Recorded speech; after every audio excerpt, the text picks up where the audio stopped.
Special എപ്പിസോഡിൻ്റെ തുടക്കത്തിൽ നമ്മളെ കാണിക്കുന്നത് ഒരു സ്ഥലത്ത് സണ്ണ് ബോധമില്ലാതെ കിടക്കുകയാണ്. പെട്ടെന്ന് അവന് ബോധം വരുമ്പോൾ ലിന്നിനെയാണ് അന്വേഷിക്കുന്നത്. ലിന്നും മറ്റൊരു സ്ഥലത്ത് ബോധമില്ലാതെ കിടക്കുന്നതാണ് കാണിക്കുന്നത്. നമ്മുടെ സണ്ണ് പെട്ടെന്ന് തന്നെ ലിന്നിൻ്റെ അടുത്തേക്ക് ഓടിച്ചെല്ലുന്നുണ്ട്. അവന് ബോധം വന്നിട്ടില്ല. CPR ഒക്കെ കൊടുക്കുന്നുണ്ട്, കൃത്രിമ ഓക്സിജനൊക്കെ കൊടുക്കുന്നുണ്ട്. എന്നിട്ട് തട്ടി വിളിച്ചിട്ട് അവൻ എണീക്കുന്നില്ല. അങ്ങനെ നെഞ്ചത്ത് നല്ല രീതിക്ക് അവൻ പുഷ് ചെയ്യാണ്. അപ്പോഴേക്കും നമ്മുടെ ലിന്നിൻ്റെ ഓർമ്മയിലുള്ള കാര്യങ്ങളാണ് കാണിക്കുന്നത്. ആ ഡ്രാഗനെ വെള്ളത്തിൻ്റെ ഇടയിൽ പെട്ടിയതാണ് അവൻ്റെ ഓർമ്മയിലുള്ളത്. പെട്ടെന്ന് തന്നെ നമ്മുടെ ലിന്നിന് ബോധം വരും. അവൻ കുറേ വെള്ളം മുറ്റിയതുകൊണ്ടാണ് എണീക്കുന്നത്. നമ്മളെവിടെയാണിപ്പോൾ, എന്താണ് സംഭവിച്ചതെന്നൊക്കെയാണ് ചോദിക്കുന്നത്. നിനക്കൊന്നും ഓർമ്മയില്ലേന്ന് വെച്ച് കെട്ടിപ്പിടിച്ച് കരയാണ് സണ്ണ്. അതല്ല, എനിക്ക് ഓർമ്മയൊക്കെ ഉണ്ട്, പക്ഷെ ഇപ്പം എവിടെയാണെന്നാണ് ചോദിക്കുന്നത്. നമ്മളെവിടെ എത്തിയെന്ന് എനിക്കും അറിയില്ലെന്ന് പറഞ്ഞിട്ട് അവർ ചുറ്റും നോക്കുകയാണ്. ഒരു കാട് പോലത്തെ വലിയൊരു ഐലൻഡിലാണ് അവർ എത്തിപ്പെട്ടേക്കുന്നത്. അടുത്ത സീനിൽ നമ്മളെ കാണിക്കുന്നത് കോളേജിലെ ഗ്രാജുവേഷൻ ഡേ ആണ്. എല്ലാവരും ഹാപ്പിയായിട്ട് അവിടെ പ്രോഗ്രാമിൽ പങ്കെടുത്തുകൊണ്ടിരിക്കുകയാണ്. അപ്പോൾ നമ്മുടെ സണ്ണ് വന്നിട്ട് ഒരു ബൊക്കറ്റ് ഗിഫ്റ്റായിട്ട് കൊടുക്കും. ഇത് പ്രസിഡൻറ്റിൻ്റെ വകയാണ്. ഇനി നിൻ്റെ കുണ്ടാലിൻ്റെ വക എന്താണ് ഗിഫ്റ്റ് എന്ന് നോക്കുമ്പോൾ ഒരു ഹണിമൂൺ പാക്കേജാണ്. നമ്മുടെ ടിന്നു പറയുന്നുണ്ട്, നമുക്ക് ആരെയും കൂട്ടായ ഒറ്റക്ക് പോയാലോന്ന് നോക്കുമ്പോൾ എന്നാൽ നമുക്ക് ഇപ്പം തന്നെ പോകാമെന്ന് പറഞ്ഞിട്ട് അവരവിടുന്ന് ഓടിപ്പോവാണ് കാണിക്കുന്നത്. പ്രസൻറ്റിൽ നമ്മുടെ ലിന്നും സണ്ണും ആദ്യമേ തന്നെ പെട്ടിരിക്കുകയാണ്. നമ്മുടെ സണ്ണാണെങ്കിൽ അവിടെ SOS എന്നൊക്കെ പറഞ്ഞ് വലുതാക്കി എഴുതി വെക്കുന്നുണ്ട്. ഇതെല്ലാം ലിന്ന് കണ്ടുകൊണ്ടിരിക്കുകയാണ്. ലിന്നു ചോദിക്കുന്നുണ്ട്, ഇതിൻ്റെയൊക്കെ വല്ല ആവശ്യമുണ്ടോയെന്ന് ചോദിക്കുമ്പോഴേക്കും അത് കുഴപ്പമൊന്നുമില്ല, ചാൻ നമ്മൾ അന്വേഷിച്ച് വരും, ഹെലികോപ്റ്ററിന് മുമ്പ് ഇതൊക്കെ കാണാമല്ലോ എന്ന് പറയുന്നുണ്ട്. അത് കഴിഞ്ഞിട്ട് പറയുന്നുണ്ട്, നീ ഇപ്പോൾ ഓക്കെ അല്ലേ എന്ന് ചോദിക്കുമ്പോൾ ഓക്കെയാണ്, ഞാനൊന്ന് അങ്ങനെ എഴുതിട്ടേ എന്ന് ചോദിക്കുമ്പോൾ വേണ്ട, ഇപ്പം നല്ല ചൂടുണ്ട്, നിൻ്റെ സ്കിന്നൊക്കെ ടാനാവും, എനിക്കിഷ്ടമല്ല നിൻ്റെ സ്കിന്നൊക്കെ ടാനാവുന്നതെന്ന് പറഞ്ഞിട്ട് അവരവിടെ ഇരിക്കുകയാണ്. എന്നിട്ട് അവരെ തിങ്സൊക്കെ ഒഴുകി കിടക്കുന്നിടത്ത് പോയിട്ട് സെർച്ച് ചെയ്യാണ്. ബോഡി വാഷ് കുറേ ഡ്രസ്സൊക്കെ കിടക്കുന്നുണ്ട്. അങ്ങനെ ലിന്നെ നോക്കി വരുമ്പോഴേക്കും അവൻ്റെ ഫോൺ കിട്ടുന്നുണ്ട്. അവൻ പറയുന്നുണ്ട്, എൻ്റെ ഫോൺ കിട്ടി, വേഗം ഇങ്ങോട്ട് വരാൻ. ഇത് കേട്ട ഉടനെ സണ്ണ് അവൻ്റെ അടുത്തേക്ക് വരികയാണ്. പക്ഷെ അതിലവൻ കുറേ തട്ടിയും കുലിക്കൊക്കെ നോക്കുന്നുണ്ട്. അതൊന്നും വർക്കാവുന്നില്ല. അപ്പോഴേക്കും സണ്ണ് ചോദിക്കുന്നുണ്ട്, ഓണായെന്ന് നോക്കുമ്പോഴേക്കും ഇല്ല, ഓണായിട്ടില്ല, ഇതുവരെ അത് ഓണാവുന്നില്ല. അതൊന്നും കുഴപ്പമില്ല, സണ്ണിൻ്റെ കയ്യിൽ ഫോൺ ഉണ്ടല്ലോ, നമുക്ക് അതിൽ നിന്ന് ചാണ്ടിനെ വിളിക്കാമെന്ന് പറയുമ്പോഴേക്കും സണ്ണ് പറയാണ്, അതിന് ഞാൻ ഫോൺ എടുത്തിട്ടില്ല എന്ന് പറയുകയാണ്. ലിന്നു ചോദിക്കുന്നുണ്ട്, നീ എന്തുകൊണ്ടാണ് ഫോൺ എടുക്കാതിരുന്നതെന്ന്. അത് വേറൊന്നുമല്ല, നമ്മൾ ഹണിമൂണിന് വന്നേക്കണമല്ലോ, അതുകൊണ്ടിട്ട് ആരും എന്നെ ഡിസ്റ്റർബ് ചെയ്യരുതെന്ന് എനിക്ക് ഒരു തീരുമാനം ഉണ്ടായിരുന്നു, അതുകൊണ്ട് ഞാൻ എടുക്കാഞ്ഞെന്ന് പറയുന്നുണ്ട്. അങ്ങനെ പിന്നെ സണ്ണ് SOS എന്ന് എഴുതിക്കൊണ്ടിരിക്കുകയാണ്. ലിന്നത് നോക്കി അവിടെ തന്നെ ഇരിക്കുന്നുണ്ട്. എഴുതി കഴിഞ്ഞ് നമ്മുടെ ലിന്നിൻ്റെ അടുത്ത് വന്ന് പറയുന്നുണ്ട്, നമ്മൾ ഇനി എന്താണ് ചെയ്യാൻ പോണതെന്നൊന്നും അറിയത്തില്ല, എൻ്റെ കയ്യിൽ ഒരു ഐഡിയ ഉണ്ട്, അത് ഞാൻ ചെയ്യാൻ പോവാന്ന് പറയുന്നുണ്ട്. അങ്ങനെ അവൻ പറയുന്നുണ്ട്, നീ പുറത്തേക്കൊന്നും പോകരുത്, ചൂട് നല്ലതായിട്ട് വരുന്നുണ്ട്, നന്നായിട്ട് ദേഹം പൊള്ളൂന്ന്. അങ്ങനെ നമ്മുടെ സണ്ണ് അവൻ്റെ ഡ്രസ്സ് ഊരിയിട്ട് ഒരു കൊടി പോലെ ഉണ്ടാക്കി കുത്തിവെക്കാണ് നമ്മുടെ ചാനെ ഐഡൻറ്റിഫൈ ചെയ്യാനായിട്ട്. രാത്രിയാവുന്നുണ്ട്, ആരും അവരന്വേഷിച്ച് അങ്ങോട്ട് വരില്ല. ലിന്നാണെങ്കിൽ അപ്പോഴേക്കും ക്യാമ്പ് ഫയറൊക്കെ പോലെ അവിടെ സെറ്റ് ചെയ്തിട്ട് നമ്മുടെ സണ്ണിൻ്റെ അടുത്ത് വന്നിരിക്കുകയാണ്. സണ്ണിനോട് ചോദിക്കുന്നുണ്ട്, നിനക്ക് തണുക്കുന്നുണ്ടോയെന്ന് ചോദിക്കുമ്പോൾ കുഴപ്പമില്ല എന്നാണ് പറയുന്നത്. സണ്ണ് പറയുന്നുണ്ട്, നീ പെട്ടെന്ന് എണീറ്റ് ഇതെവിടെയാണെന്ന് ചോദിച്ചപ്പോൾ ഞാൻ പേടിച്ചു, ഞാൻ വിചാരിച്ചു നിൻ്റെ ഓർമ്മയെല്ലാം പോയെന്നാണ്, അതുകൊണ്ട് എനിക്ക് ഒത്തിരി സങ്കടമെന്ന് പറയുമ്പോഴേക്കും ഈ കുഴപ്പമൊന്നുമില്ല എന്ന് പറയുന്നുണ്ട്. അങ്ങനെ അവർ സംസാരിച്ചിരിക്കുമ്പോഴേക്കും ഇവിടെ ലിന്നു പറയുന്നുണ്ട്, നമുക്കിനി ഒരിക്കലും ഇവിടെ നിന്ന് രക്ഷപ്പെടാൻ പറ്റത്തില്ലേന്ന്. പറ്റൂന്നാണ് പറയുന്നത്. നമ്മുടെ സണ്ണ് പറയുന്നുണ്ട്, ഇവിടെ നിന്ന് രക്ഷപ്പെട്ടില്ലെങ്കിൽ കുഴപ്പമില്ല, എനിക്ക് നിൻ്റെ ഒപ്പം തന്നെ ഇന്ന് വയസ്സായാൽ മതിയെന്ന്. അങ്ങനെ അവർ സംസാരിച്ചുകൊണ്ടിരിക്കുമ്പോഴേക്കും ലിന്നു പറയാണ്, നിനക്കറിയോ ഒരു ഹോണ്ടഡ് ആയിട്ടുള്ള ഐലൻഡിനെ പറ്റിയിട്ട്, ഇതേപോലത്തെ ഒരു ഐലൻഡാണ്, അവിടെ നിറച്ചും പ്രേതമുണ്ടെന്ന് പറയുമ്പോഴേക്കും നമ്മുടെ സണ്ണിന് പേടിയാവുന്നുണ്ട്. ലിന്നു ചോദിക്കുന്നുണ്ട്, എന്താണ് നിനക്ക് പേടിയുണ്ടോ പ്രേതത്തിനെന്ന് ചോദിക്കുമ്പോൾ എനിക്ക് പേടിയൊന്നുമില്ല എന്ന് പറയുന്നുണ്ട്. അങ്ങനെ നമ്മുടെ ലിന്ന് ആക്കത് തുടരുന്നുണ്ട്. പെട്ടെന്ന് തന്നെ സണ്ണ് അവിടെ നിന്ന് ചാടി എണീക്കുകയാണ്. ലിന്നു ചോദിക്കുന്നുണ്ട്, പേടിച്ചിട്ടാണോ നീ എണീക്കുന്നതെന്ന് ചോദിക്കുമ്പോൾ അല്ല, എനിക്ക് പീ ചെയ്യാൻ പോകണമെന്നാണ് പറയുന്നത്, നിനക്ക് ഉറപ്പാണെന്നെങ്കിൽ ഒറ്റയ്ക്ക് പോകുന്നുള്ള കാര്യമെന്ന് ചോദിക്കുമ്പോഴേക്കും എനിക്ക് കുഴപ്പമൊന്നുമില്ല, ഇവിടെ അടുത്തല്ലേ എന്ന് ചോദിക്കുന്നുണ്ട്. രാത്രിയാണ്, കാടാണ്, പേടിക്കരുത് എന്നൊക്കെ ലിന്ന് കുറേ പേടിപ്പിക്കുന്നുണ്ട്. അങ്ങനെ നമ്മുടെ സണ്ണ് ഒറ്റയ്ക്ക് പീ ചെയ്യാനായിട്ട് കാട്ടിൻ്റെ ഉള്ളിട്ട് പോവാണ്. പോണ വഴി അവന് നല്ല പേടിയുണ്ടെങ്കിലും അതൊന്നും അവൻ പുറത്ത് കാണിക്കുന്നില്ല. അങ്ങനെ അവൻ കാട്ടിൻ്റെ ഉള്ളിൽ ചെന്ന് പേ ചെയ്തുകൊണ്ടിരിക്കുമ്പോൾ ചുറ്റുപാടും നോക്കുന്നുണ്ട്. ഒരു ഒച്ചയനക്കില്ലാത്ത സ്ഥലമാണ്. പെട്ടെന്ന് അവൻ കാലുകൊണ്ട് നോക്കുമ്പോൾ അവിടെ ഒരു ബോൺ കിടക്കുന്ന കാണും. മനുഷ്യൻ്റെ ബോണായിട്ടാണ് അവനത് തോന്നുന്നത്. പെട്ടെന്ന് ആ ബോൺ നിൽക്കുന്നിടത്തേക്ക് 2 കാലുകൾ വരാണ്. പെട്ടെന്ന് അവൻ തലപൊക്കി നോക്കുമ്പോഴേക്കും ഒരു പെണ്ണ് പ്രേതം പോലെ നിൽക്കുകയാണ്. അത് കണ്ട് അവൻ പേടിച്ച് അവിടെ വീഴും. ഇവൻ്റെ ഈ കരച്ചിലും ബഹളവും കേട്ടിട്ട് ആ വന്ന പെണ്ണും ഒച്ചെടുത്ത് കരയാണ്. പിറ്റേ ദിവസം മോർണിംഗാണ് നമ്മളെ കാണിക്കുന്നത്. അവനോട് കുണീറ്റ് വരുമ്പോഴേക്കും ആ ആൻറ്റി പറയാണ് വാവ വന്ന് ബ്രേക്ക്ഫാസ്റ്റ് കഴിക്കാനായിട്ട്. അവൻ എന്താണ് സംഭവിച്ചതെന്ന് ഒന്നും മനസ്സിലാവില്ല. അവൾ പറയുന്നുണ്ട് പേടിക്കണ്ട, ഇതെൻ്റെ വീടാണ്, നിങ്ങൾക്ക് ഇവിടെ താമസിക്കാൻ കുഴപ്പമൊന്നുമില്ല, ഇവിടെ വന്നിരിക്കാൻ പറയുന്നുണ്ട്. ഇതാരാണെന്ന് പോലും അറിയാതെ നമ്മുടെ സൺ അവിടെ നിൽക്കുമ്പോഴാണ് ലിൻ അങ്ങോട്ട് ഭക്ഷണമായിട്ട് വരുന്നത്. കൊണ്ടാടി ഇവിടെ വന്നിരിക്കുക, കുഴപ്പമൊന്നുമില്ല, ഇത് ആൻറ്റിയുടെ വീടാണെന്നൊക്കെ പറയുന്നുണ്ട്. അങ്ങനെ നമ്മുടെ സണ്ണ് പേടിച്ച് ഇവരുടെ അടുത്ത് വന്നിരിക്കുന്നുണ്ട്. എന്നിട്ട് ആൻറ്റി പറയുന്നുണ്ട് നിങ്ങളെന്തിനാണ് ആ ഭാഗത്തേക്ക് പോയത്, ഇവിടെ മീൻ പിടിക്കുന്ന ആൾക്കാർ പോലും അങ്ങോട്ടൊന്നും പോവാറില്ല എന്ന് പറയുന്നുണ്ട്.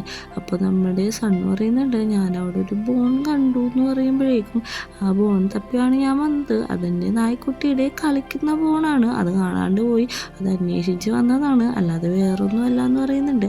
പിന്നെ പറയുന്നുണ്ട് നിങ്ങൾക്ക് ഇവിടെ നിൽക്കാം, അതിന് നിൽക്കണേന് എനിക്ക് കുഴപ്പവും കാര്യങ്ങളൊന്നുമില്ല, ഇതിനെല്ലാത്തിനും നിങ്ങൾ പേ ചെയ്താൽ മതി എന്ന് പറയുന്നുണ്ട്. പെട്ടെന്ന് അവർ ഞെട്ടുന്നുണ്ട്. എന്നിട്ട് പറയുന്നുണ്ട് ഞങ്ങളുടെ കയ്യിൽ പൈസ ഒന്നുമില്ല എന്ന് പറയുമ്പോഴേക്കും അതൊന്നും കുഴപ്പമില്ല, നിങ്ങൾ തിരിച്ച് വീട്ടിൽ പോകുമല്ലോ, വീട്ടിലെത്തിക്കഴിഞ്ഞിട്ട് നിങ്ങൾ പൈസയൊക്കെ അയച്ചു തന്നാൽ മതി, എനിക്കതിൽ സന്തോഷമുള്ളൂ എന്ന് പറയുന്നുണ്ട്. വയറിറച്ച് ഭക്ഷണം കഴിക്കാനാണ് ആൻറ്റി പറയുന്നത്. ആൻറ്റി അവർക്കൊരു ഫോൺ കൊടുക്കുന്നുണ്ട് ആവശ്യമുള്ള ആൾക്കാരെ വിളിക്കാൻ വേണ്ടിയിട്ട്. അടുത്ത സീനിൽ നമ്മൾ കാണിക്കുന്നത് സണ്ണിലിനും കൂടി ബീച്ച് സൈഡിലിരുന്ന് വർത്താനം പറയാണ്. എത്ര ഭംഗിയുള്ള സ്ഥലമാണിത്, എനിക്ക് ഈ സ്ഥലം ഒത്തിരി ഇഷ്ടപ്പെട്ടു എന്നാണ് ലിന്നു പറയുന്നത്. അതെ എനിക്ക് ഒത്തിരി ഇഷ്ടപ്പെട്ടു, ഒരു 5-6 ദിവസം കൂടി ഇവിടെ നിൽക്കാമെന്ന് പറഞ്ഞിട്ട് അവർ വർത്താനം പറഞ്ഞുകൊണ്ടിരിക്കുകയാണ്. അപ്പം നമ്മുടെ ലിന്നു ആ ഫോണിൽ ക്യാമറ ഉണ്ടോ, നമുക്കൊരു ഫോട്ടോ എടുക്കാം, എൻ്റെ കയ്യിൽ ഫോണിലല്ലോ അതുകൊണ്ട് ഇതിലെടുക്കാമെന്ന് പറയുന്നുണ്ട്. അവർ നോക്കുമ്പോൾ അതിൽ ക്യാമറ ഉണ്ട്. അങ്ങനെ ആ ഫോൺ തലതിരിച്ച് വെച്ചിട്ട് അവർ സെൽഫികൾ എടുക്കുകയാണ്. നമ്മുടെ ലിന്നു സണ്ണാണെങ്കിൽ സെൽഫിക്ക് നല്ല രീതിക്ക് പോസ് ചെയ്യുന്നുണ്ട്. എന്നിട്ട് അവർ എടുത്ത ഫോട്ടോ അവർ തന്നെ നോക്കി ചിരിച്ചുകൊണ്ടിരിക്കുകയാണ്. നല്ല ക്യൂട്ടായിട്ടുണ്ട്, അതിനെ കൊണ്ട് ഇത് സെൻഡ് ചെയ്ത് മേടിപ്പിക്കണമെന്നൊക്കെയാണ് അവർ പറയുന്നത്. എന്നിട്ട് അവർ ബീച്ചിൽ അവരുടേതായ പ്രൈവറ്റായിട്ടുള്ള ടൈം സ്പെൻഡ് ചെയ്യാണ്, ഓടി കളിക്കുന്നൊക്കെ ഉണ്ട്. അങ്ങനെ കളിച്ചെല്ലാം കഴിഞ്ഞിട്ട് നമ്മുടെ സണ്ണിലിനും കൂടി ഇരുന്ന് സംസാരിക്കുകയാണ്. ലിന്നു പറയുന്നുണ്ട് നല്ല സ്ഥലം, എനിക്കൊത്തിരി ഇഷ്ടമായി. നമ്മുടെ സണ്ണ് പറയുന്നുണ്ട് എനിക്ക് നിന്നോടുള്ള സ്നേഹം ഈ കടലിൻ്റെ അസ്ത്രമാണ്, ഞാൻ ആ സ്നേഹത്തിൽ അലിയുന്നുണ്ട് എന്ന് പറഞ്ഞിട്ട് നമ്മുടെ ലിന്നിനെ കിസ് ചെയ്യാണ്. അവരെ കിസ് ചെയ്തുകൊണ്ടിരിക്കുമ്പോൾ ആലോചിക്കുന്നത് ഈ ഒരു ഫസ്റ്റ് ടൈം മീറ്റ് ചെയ്ത കാര്യമില്ല നമ്മുടെ സണ്ണിനെ കാണാനായിട്ട്.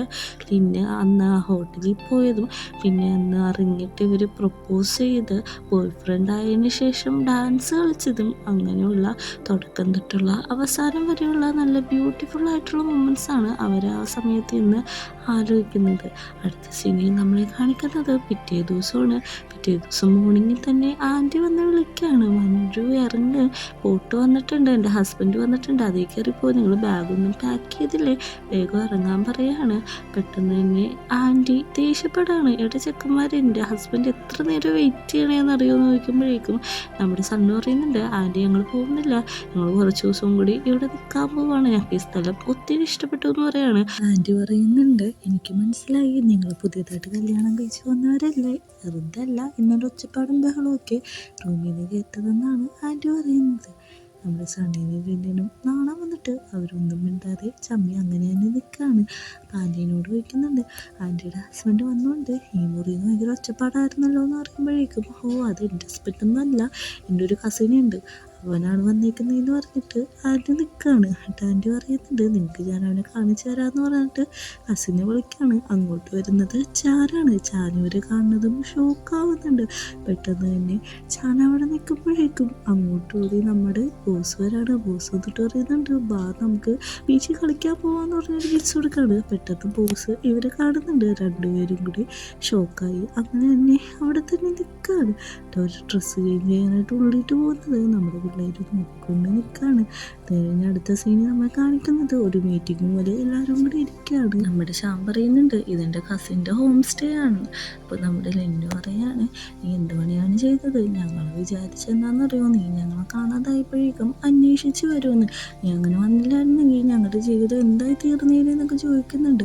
നമ്മുടെ ബോസ് ആണെങ്കിൽ അപ്പോൾ പറയുന്നുണ്ട്, ഓക്കെ ഇപ്പം എല്ലാം ക്ലിയർ ആയില്ലേ, ഇനി നമുക്ക് ഫ്രീ ആവാന്ന് പറയാണ്. പെട്ടെന്ന് തന്നെ നമ്മുടെ ലിൻ ചോദിക്കുകയാണ്, നിങ്ങൾ ആരാണെന്ന് ചോദിക്കുകയാണ്. ബോസ് പറയുന്നത് എന്നെയാണോ എന്ന് ചോദിക്കുന്നുണ്ട്. അതേ, നിങ്ങൾ ആരാണ് എനിക്ക് മനസ്സിലായില്ല എന്ന് പറയാണ്. പെട്ടെന്ന് തന്നെ നമ്മുടെ ബോസ് ഇവിടെ നിന്ന് കരയാണ്. എൻ്റെ ലിന്നി, നിനക്കിത് മനസ്സിലായില്ലേ എന്ന് പറഞ്ഞ് വാവിട്ടാണ് കരയുന്നത്. നമ്മുടെ ചാനാണെങ്കിൽ സമാധാനിപ്പിക്കുന്നുണ്ട്. ഞാൻ നിൻ്റെ ബോസാണ് ജൂലിയറ്റ്സ്, ഇനി ഇതുവരെ മനസ്സിലായില്ലേ, എൻ്റെ ഇന്ത്യനാണ് നീ, എൻ്റെ ഇന്ത്യൻ കുട്ടി, നിൻ്റെ ബുദ്ധി പിന്നെയും പോയോ, എനിക്ക് പേടിയാവുന്നു, എനിക്ക് സങ്കടമാവുന്നു എന്നൊക്കെ പറഞ്ഞിട്ട് ഭയങ്കരമായിട്ട് ഡ്രാമ കളിച്ച് കരഞ്ഞുകൊണ്ടിരിക്കുകയാണ്. നമ്മുടെ ലിന്നൊക്കെ പറയുന്നുണ്ട്, ആ എനിക്ക് മനസ്സിലായി, നിങ്ങൾ മുടി കളർ ചെയ്തേക്കണോണ്ടിട്ട് നിങ്ങളെ കാണാൻ ഒരു ഫോറിനാളെ പോലെ ഉണ്ട്, അതാണ് എനിക്ക് പെട്ടെന്ന് മനസ്സിലാവാനെന്ന് പറയുകയാണ്. അപ്പോഴാണ് നമ്മുടെ ബോസിൻ്റെ ഒന്ന് ശ്വാസം മര്യാദക്കാവുന്നത്. ബോസ് പറയുന്നുണ്ട്, ഓ എനിക്കിപ്പോഴാണ് സമാധാനമായത്, എന്നെ മനസ്സിലായല്ലോ, പിന്നെ എനിക്ക് തന്ന കോംപ്ലിമെൻറ്റിന് നന്ദിയുണ്ടെന്നൊക്കെ പറയുന്നുണ്ട്.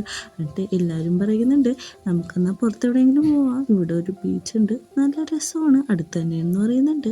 4 പേരും കൂടി ബീച്ചിട്ടാണ് പോകുന്നത്.